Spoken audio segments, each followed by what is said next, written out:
Turning overseas now, as the signals are multiplying that a military strike in Iran is not only likely but imminent.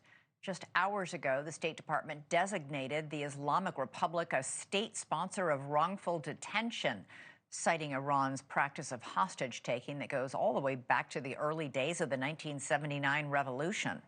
So why make that designation now, except to ramp up international pressure on the mullahs and justify pending airstrikes, or both?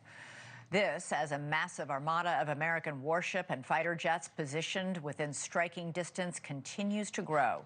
The USS Gerald Ford, our largest and newest aircraft carrier, arrived in Israel today. Diplomatic talks concluded today with no substantive progress announced. President Trump sounded increasingly frustrated, though he says he remains willing to strike a deal. Secretary of State Marco Rubio is headed to Israel on Monday, but the justification for striking right now still remains unclear. Yes, the regime is weak, and yes, it is slaughtering its domestic dissenters, but is it an imminent threat to the United States? NewsNation's international correspondent Robert Sherman joins us live now from Tel Aviv. Robert, does it feel there like the region's on the brink of war? Because Israel is right in the line of fire if we attack and Iran begins to retaliate.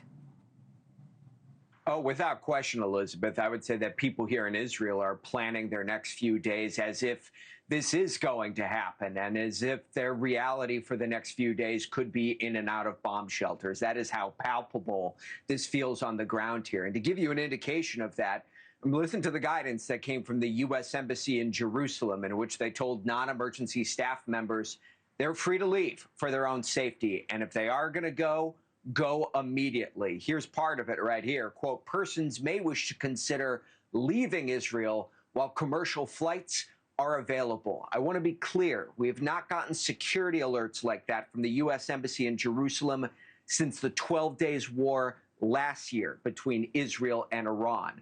But meanwhile, last stab at diplomacy being made here with Oman's foreign minister meeting with Vice President J.D. Vance. Oman has played that key mediating role between Tehran and Washington, saying today that he believes a deal is possible, potentially within grasp, if given more time. Here's what he said. Iran will never, ever have a nuclear material that will create a bomb. This is, I think, a big achievement. They would give it up.